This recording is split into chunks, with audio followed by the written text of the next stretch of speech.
द्रौपदी कहती है प्रभु यहाँ कोई नहीं कहत हमारी, यहाँ कोई नहीं कहत हमारी, आ जाओ कृष्ण मुरारी, यहाँ कोई नहीं कहत हमारी, आ जाओ विपिन बिहारी, यहाँ कोई नहीं कहत हमारे, आ जाओ कृष्ण मुरारी।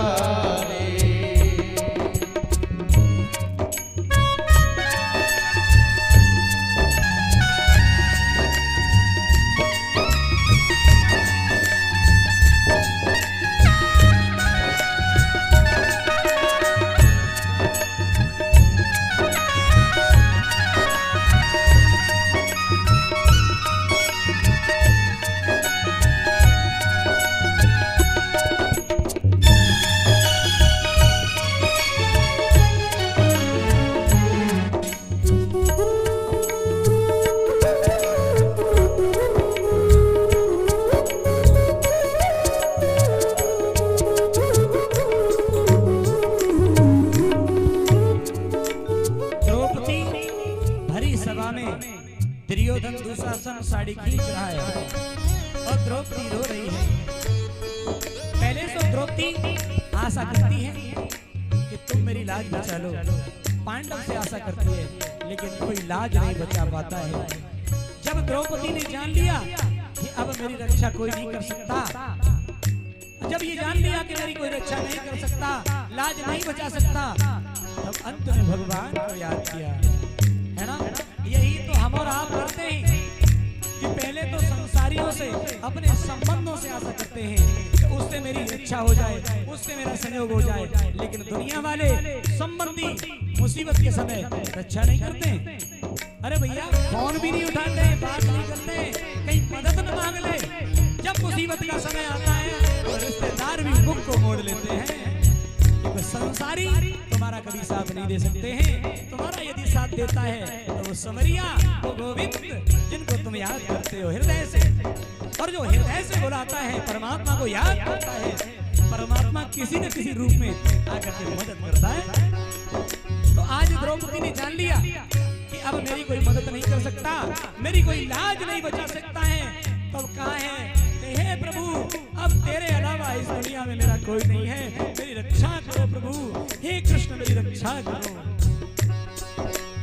भैया द्रौपदी कहती है मेरी असुवन भीगे साड़ी, आ जाओ विपिन बिहारी, मेरी असुवन भीगे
सुन नहीं रहा है। भरी सभा में अपने गोविंद से कहती है, प्रभु उस वक्त की याद करो जिस वक्त तुम्हारी अग्नि कटी थी, मैंने देरी देखी थी। जरा याद करो बनवारी, जब अंगुली कटी तुम्हारी। जरा याद करो बनवारी, जब उंगली कटी तुम्हारी। जरा याद करो बनवारी, जब अंगुली कटी तुम्हारी। जरा याद करो बनवारी, जब उंगली कटी तुम्हारी। जब अंगुली कटी तुम्हारी। मैंने पचरंग साड़ी आड़ी, मैंने पचरंग साड़ी आड़ी। आ जाओ विपिन बिहारी, मैंने पचरंग साड़ी आड़ी। आ जाओ विपिन बिहारी।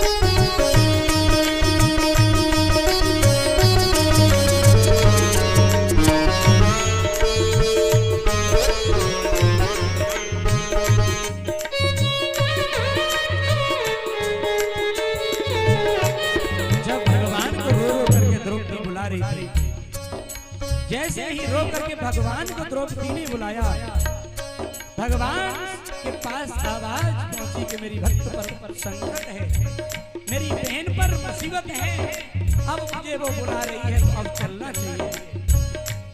भैया भगवान ने फिर देरी नहीं की और आकर के सूक्ष्म रूप में चीर बढ़ा दिया, अंबर चीर बढ़ा दिया।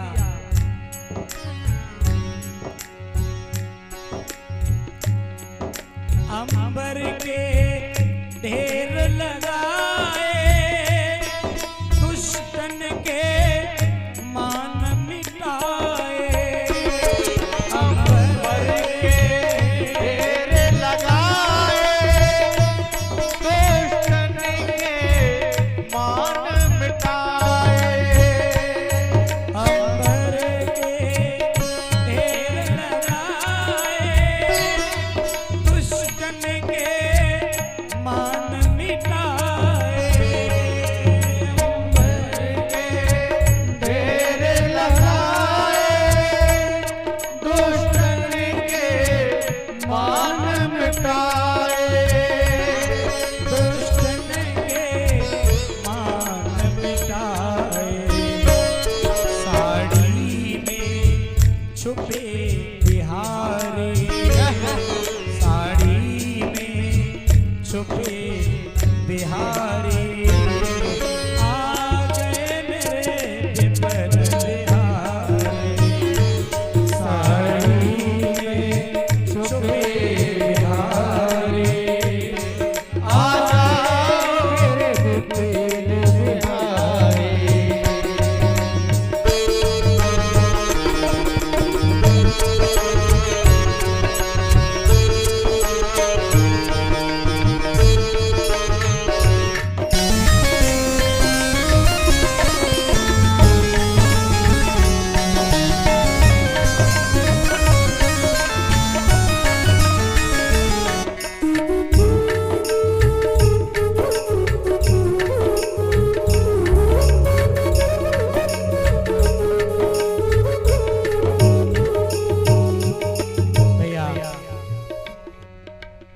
द्रौपदी का जब चीर अंबर बढ़ा दिया, साड़ी बीच नारी है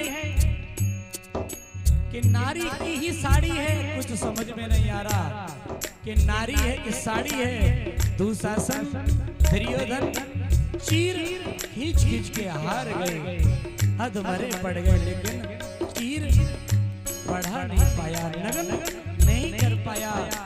जिनको भगवान के ऊपर भरोसा होता है, परमात्मा कहता है कि हम अपने भक्त का भरोसा नहीं तोड़ते, हम अपने भक्त का भरोसा नहीं तोड़ते, अपने भक्त की कहीं न कहीं किसी न किसी रूप में जाकर मदद करते हैं। और ये बात सत्य भी है, जो परमात्मा को हृदय से बुलाता है, परमात्मा जरूर उसकी मदद करता है।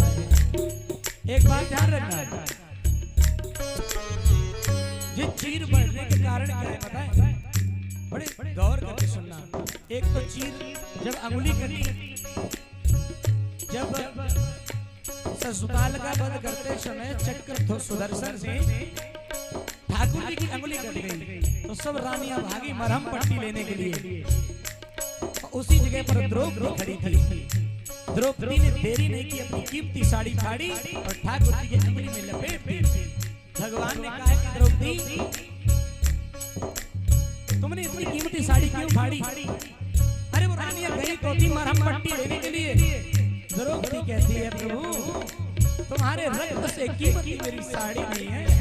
भैया तेरे रक्त से कीमती मेरी साड़ी नहीं, अरे फट गई है तो क्या है, और आ जाएंगी साड़ियां। दूसरा कारण क्या था? चीर बढ़ने के दो कारण हैं। दूसरा कारण सुन लीजिए। जब पांडवों को वनवास मिला, वनवास में पांडव रहते हैं, एक बार दुर्वासा ऋषि वहां जाते हैं, एक नदी के किनारे द्रौपदी वस्त्रों को धुल रही थी और उसी नदी के पास में ही दुर्वासा ऋषि स्नान कर रहे थे। और जब स्नान कर रहे थे तो स्नान करते समय दुर्वासा ऋषि का लंगोट बह गया, और जब लंगोट बह गया तो काफी देर हो गई। दुर्वासा ऋषि जल से बाहर नहीं निकल पा रहे थे। पूस का महीना था, सर्दी का महीना था, घनघोर सर्दी पड़ रही थी, शरीर नीला पड़ चुका था। और जब शरीर नीला पड़ गया, द्रौपदी की नजर पहुंची कि ये संत काफी देर हो गई अंदर खड़े हुए हैं, निकल क्यों नहीं गए? पास में गई द्रौपदी, पिताजी आप इतनी देर हो गई, शरीर नीला पड़ चुका है, आप बाहर क्यों नहीं निकल के आते? तो दुर्वासा ऋषि ने कहा है, बेटी नहीं निकल सकते। बोले क्यों? क्योंकि मेरा लंगोट बह गया है। द्रौपदी मैया ने अपनी आधी साड़ी फाड़ी, फेंक दी कि लो पिताजी निकल आओ। और जैसे ही निकल करके दुर्वासा ऋषि आए तो दुर्वासा ऋषि ने द्रौपदी मैया को आशीर्वाद दिया है कि बेटी आज तूने मेरी लाज बचाई है, एक दिन समरिया तेरी लाज बचाएगो, एक दिन समरिया तेरी लाज बचाएगो। तो भगवान के लिए, संतों के लिए दिया हुआ धन कभी व्यर्थ नहीं जाता, भगवान के लिए दिया हुआ समय कभी व्यर्थ नहीं जाता। न जाने कितना होकर के मिलता है जिसकी हम और आप कल्पना नहीं कर सकते, इतना मिलता है। जीव भक्त एक कदम परमात्मा की ओर चलता है, मेरा ठाकुर 10 कदम उसकी ओर चलता है। इतना दयालु है मेरा कृष्ण, इतना दयालु है मेरा भगवान। लेकिन ऐसे परमात्मा को, ऐसे संतों को पा करके, ऐसे गुरुजनों को पा करके हम भूल कर जाते हैं, कुछ नहीं कर पाते, है ना? क्योंकि मोर बचन कहीं पड़ जाए फीका, मोर बचन चाहे पड़ जाए फीका, मोर वचन कहीं पड़ जाए फीका, मोर बचन चाहे पड़ जाए फीका, संत बचन पत्थर की लीला, संत बचन पत्थर की लीला। और वचन संसार का वचन मिथ्या जा सकता है, दूसरा वचन मिथ्या जा सकता है, लेकिन संत का वचन, गुरु का वचन कभी व्यर्थ नहीं जाता है। दुर्वासा ऋषि ने लिखा है बेटी जा, आज तूने मेरी लाज बचाई है, एक दिन समरिया तेरो भात भरेगो, एक दिन समरिया तेरी लाज बचाएगो। तभी तो अंबर चीर बढ़ाया है, द्रौपदी ने आधी साड़ी फाड़ी, कितना चीर बढ़ाया द्रौपदी, जरा सा चीर ठाकुर जी की लपेटा, कितना चीर बढ़ाया। अरे तुम 10 रुपए भी धर्म के काम में लगाते हो तो 10 गुना हो ठाकुर दे देता है। एक भगवान और संत साधु कभी किसी का रखता नहीं है पास में, दुआओं से भर देता है। एक बात और ध्यान रखना, संत या भक्त या कोई साधु देता हुआ नहीं दिखेगा, ऐसा लगेगा कि ले रहा है, ऐसा लगेगा कि ले रहा है, खींच रहा है, लेकिन वो क्या दुआएं दे जाता है, कैसी कैसी दुआओं से तुम्हें भर जाता है जिसकी आप कल्पना नहीं कर पाओगे भैया, कल्पना नहीं कर पाओगे, दुआओं से भर देगा। तो भैया मोर बचन चाहिए पड़ जाए फीका, मोर बचन चाहे पड़ जाए फीका, मोर बचन चाहिए पड़ जाए फीका, मोर बचन चाहे पड़ जाए फीका, संत बचन पर की आश, संत वचन पर की का।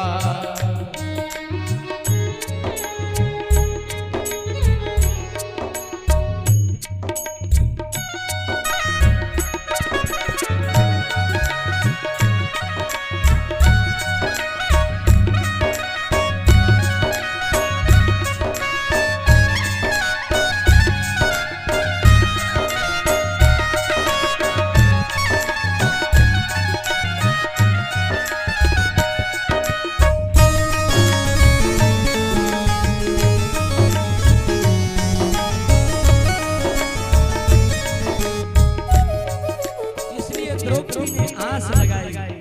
एक बात ध्यान और रखना, एक एक शब्द पर गौर करना भैया, जब तुम्हारा दुनिया में कोई दिखाई न दे, अपने संबंधी ही तुम्हारा साथ छोड़ जाए, अपने ही संग छोड़ जाए मुसीबत के समय, तो किसी के सामने रोने की जरूरत नहीं है, अपने ठाकुर के सामने मन ही मन में रो लेना और कह देना कि हे ठाकुर, हे प्रभु, अब मेरी कोई कह नहीं रहा है, पर अब कहना यहाँ कोई नहीं कहत हमारी, यहाँ कोई नहीं कहत हमारी, आ जाओ विपिन बिहारी, यहाँ कोई नहीं कहत हमारे, आ जाओ विपिन बिहारी।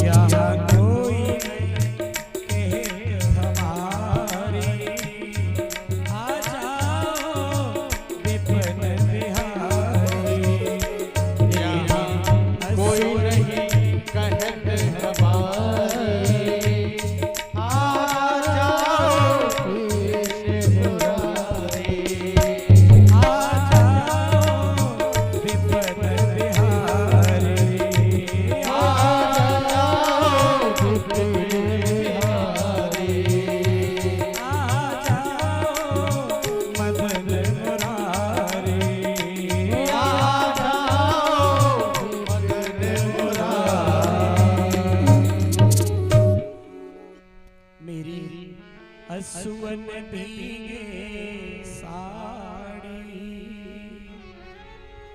आ जाओ मदन मुरारी। आप लोग भी जब मुसीबत में हो, संसार तुम्हारी न कहे न्याय की, अपने ही साथ छोड़ जाए, कोई संग न दे, तो अपने ठाकुर को याद करना और कहना कि यहाँ कोई नहीं कहत हमारी, आ जाओ विपिन बिहारी, यहाँ कोई नहीं कहत हमारी, आ जाओ मदन मुरारी। आज द्रौपदी मैया ने जब ये रो रो करके ठाकुर जी को बुलाया, तब ठाकुर जी ने कहा कि बहन तूने बड़ी देरी की है मुझे बुलाने में। परमात्मा सोचता है कि जीव मेरा भक्त हमें बुलाने में देरी करता है, कैसे भी करके जी हमें बुलाए, हमारी याद करे तो कम से कम इसकी हम मदद कर सकें। लेकिन हम जीवों की ये अज्ञानता है, भूल है कि हम अपने जीवन को पा करके भगवान को याद नहीं करते हैं, है ना। भगवान सोचता है, कहता भी है कि कैसे भी ये मेरे शरण में आ जाए, हम इसकी मदद कर सकें। द्रौपदी ने बुलाया, भगवान ने रक्षा की।